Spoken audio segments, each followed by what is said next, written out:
One of the big issues that we have is trainees have never worn a mask before. I'm not going to say necessarily claustrophobia, but when people put something that restricts their breathing for the first time on their face, oftentimes they get scared, and their initial reaction is to remove it from their face.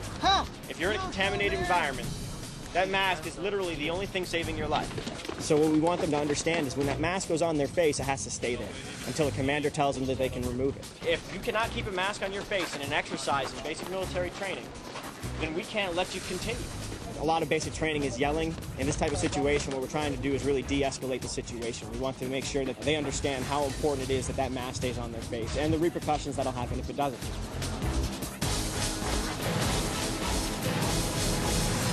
Don't be the one that perform outstanding for 4 solid days, and then you see somebody with a clipboard and a blue badge, and you lose your mind. You know what you're doing. I'm training you to go out here in 2.5 weeks and be airman of the United States Air Force.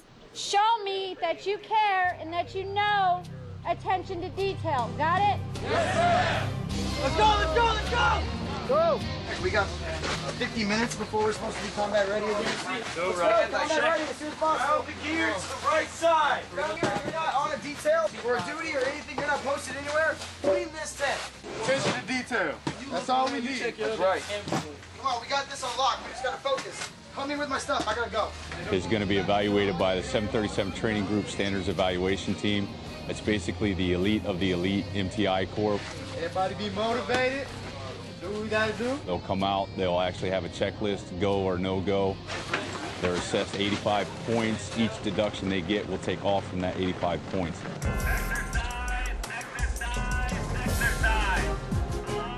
It's basically a competition of trainees in each zone where they go head-to-head.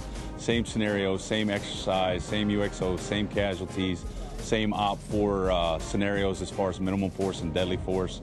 And then at the end of the day, whoever has the most points will actually win the B section streamer with the opportunity to go on to achieve warrior flight for all of BMT for that graduation class. What we're going to do is we're going to go inside the hardened facility. We're going to grab 10 trainees and ensure that they're wearing their gear properly right now. Go over there. Hey, you go over there and get in a single file line. You go over there and get in a single file line and towards the wall.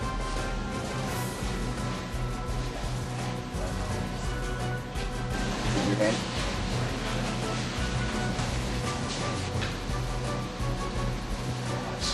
Make sure you close your eyes and do the hair. Everybody do the hair sweep.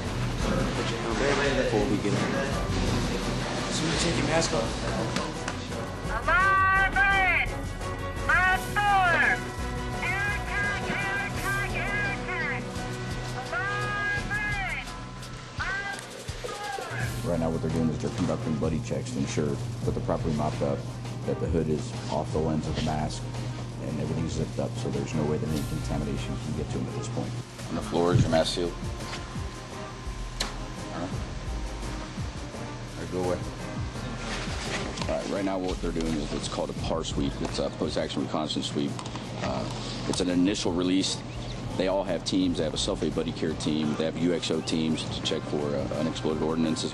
Once those are identified, then you get cordoned, and then they're going to get assessed on actually conducting the self-aid buddy care scenarios. Need some other bandages. That's broke. Hang in there. Elevating the hand. You gotta make any sudden movement. Give me one more for the hand. The female cannot feel her lower legs. That's why they splinted the neck to stop movement or any spinal injuries that could be there, as well as a mangled hand spurting blood. They treated a mangled hand fine. They put the splint on where they were supposed to. The only bad thing is when they put the splint on, they used the neck or the airway to secure the splint, which means you had a conscious victim who is now unconscious because they cut off the air. No leaks, and a cordon was established. No chemical soap. Give me Sector 1. What did you find in Sector 1? Overall, this group didn't perform too bad. There was a couple of mistakes. I didn't expect what happened a little earlier with the tourniquet, but I believe everyone was motivated, keeping it up. We had one hiccup, I think, on SABC, but you know, this is practice, and mistakes happen. All we have to do is just pick up and move forward. We defended the base pretty well, and I think we did well today. They are ready to go. Let's go. We're leaving Thor. We're going to Chindit. Let's go. We got a mission. Let's go. Make sure you're pointing anything out. Our cadre set up 2 chalks.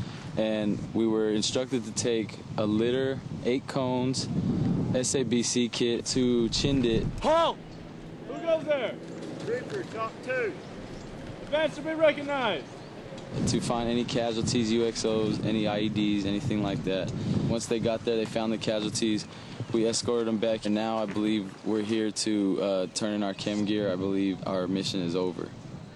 When I tell you to, you're gonna take all the gear out of that backpack. When I say all the gear, I mean every single thing.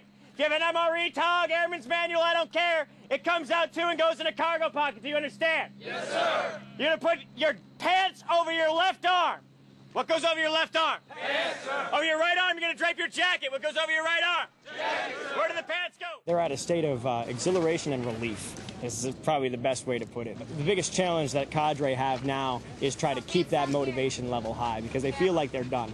And in fact, they are done with all of the mission aspect of being at the B.E.A.S.T, but there is a lot of, even with a regular deployment, there's a lot of recovery that has to happen after an exercise or after a deployment. So now that they're turning in their gear and they're getting their final debriefings, they're going to be told what the overall result was tomorrow morning.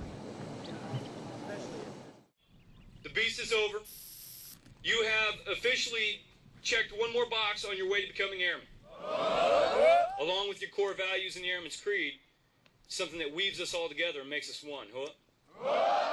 It's a lot like coming into basic military training. When you first arrive, you're all strangers, and just like that, when we arrived at the B.E.A.S.T, each flight was kind of a stranger to each other, but due to our training, we were able to get together and just automatically flow into just working together and working cooperatively and not trying to fight over positions or try to take command, just to let things work smoothly.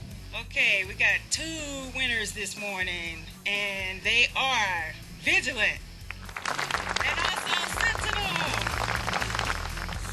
It's a journey. It's a new adventure. You want to go through it. The hands-on, everything. It'll teach you everything. Then sitting in the classroom learning, you come out here. It's tough, but anyone can get through it. At first, everyone was kind of groggy and complaining, yelling at each other. But as the week went through, everyone started working more as a team, listening to each other, find out you can't do it alone. You need your wingman to complete the mission. You need everybody to work as one in order to get it all together.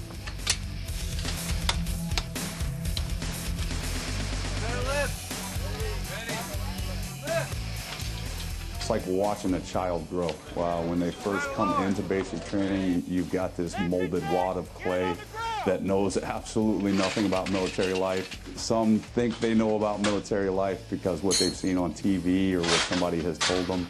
And then when they get immersed into it, it's something totally different than what they're used to. You know, to see them perform on their own, to do their drill and movements, to be able to act like military individuals is something special to watch.